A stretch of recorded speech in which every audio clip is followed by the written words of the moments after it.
Magandang araw mga kaibigan. Bigyan natin ng reaction, opinion itong post ni Attorney Regal Oliva. Sinare niya ang isang sulat galing sa Office of the Vice President. Attention, Office of the President. Medyo nakakalungkot na balita ito dahil gustong biyahe si VP Sara. Sa tingin ko hindi nakalagay dito. Kailangan magbisita siguro kay PRRD sa The Hague. Kailang hindi natuloy. Bakit? Sobrang bagal, sobrang kupal ang taga-palasyo. Last minute yung approval ng kanyang travel authority. Ano ba yan? Ito. Sabi niya, attention, Office of the President, April 23, 2026. Ngayon lang, na araw. Thank you. At least nagpasalamat for the last minute issuance of travel authority. I regret to inform you that the plans have since changed due to uncertainty as to whether I will be permitted to depart. You will be receiving a new request soon. Please ensure that the necessary documents be processed and issued promptly, allowing sufficient time for travel preparations rather than only a few hours before the intended departure. Additionally, ensuring the confidentiality and proper handling of sensitive documents would greatly contribute to maintaining effective security arrangement. God save the Philippines. Sara Z. Duterte, Vice President of the Philippines. Grabing kapalpakan ng administrasyon na ito. Example lang Ngayong araw, palipad ka. Kailang kahapon o makalawa, wala pang approval. Itutuloy mo yung pagbiyahe na pupunta ka sa airport only to find out wala ka palang travel authority dahil hindi na-approve. Kaya naintindihan ko si VP Sara dahil sa tagal ng pag-approve ng Malacanang sa kanyang travel authority, kinansel na niya yung plano niyang pagbiyahe palabas ng bansa. Again, opinion ko lang ito, baka magbisita siya sa ICC kasi yung members ng Duterte family halinhinan sila. Ang nakikita kong nandun ay si Kitty Duterte. Last time, sina Congressman Paolo, Mayor Baste, basta continuous may member ng Duterte family na kung pwede araw-araw na bibisita nila si Tatay Digong natin. Kaya nakakalungkot itong ganitong i-approve man lang ang iyong travel authority, ilang oras lang bago ka lilipad, saka lang i-approve. Anong klaseng gobyerno meron tayo?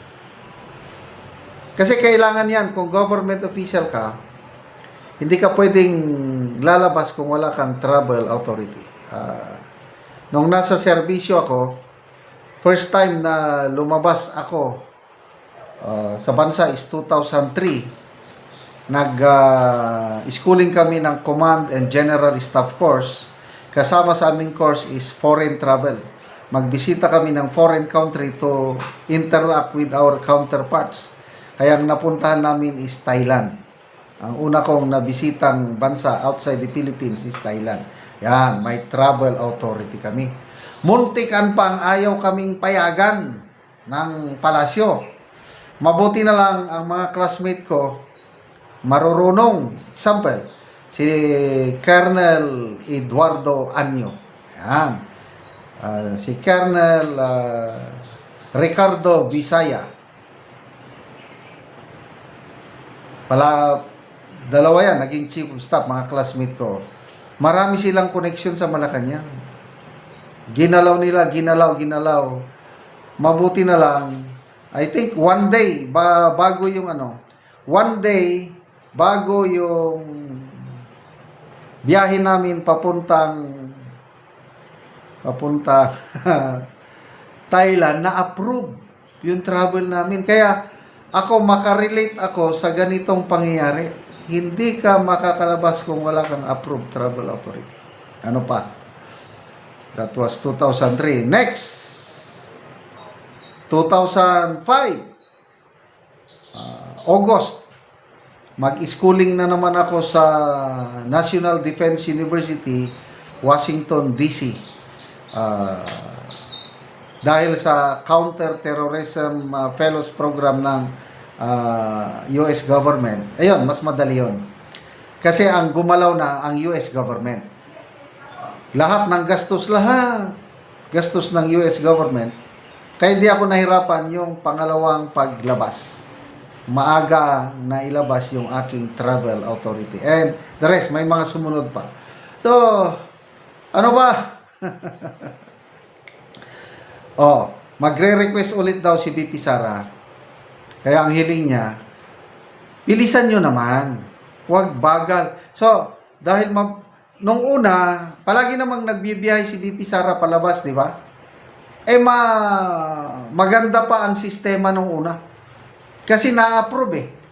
Ibig sabihin, ito opinion ko lang ito.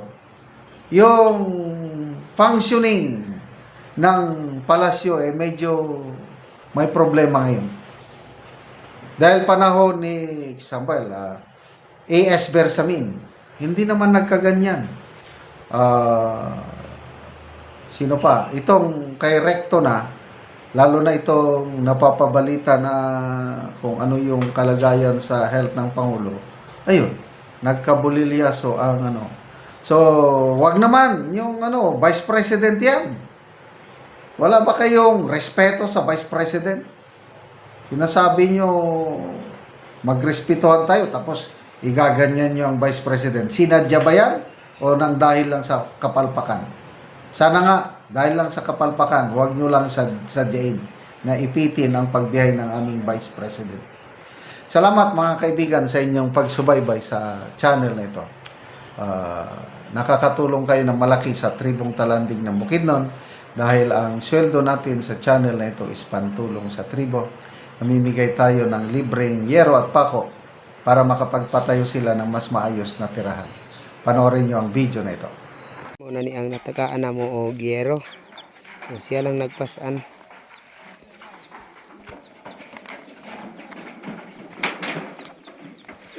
So muna ni ang ilang gipatindog nga balay nga pag-atupan karon.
O karon human na gyud sa pag-atop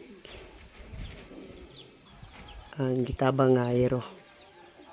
Sa Ginoo nga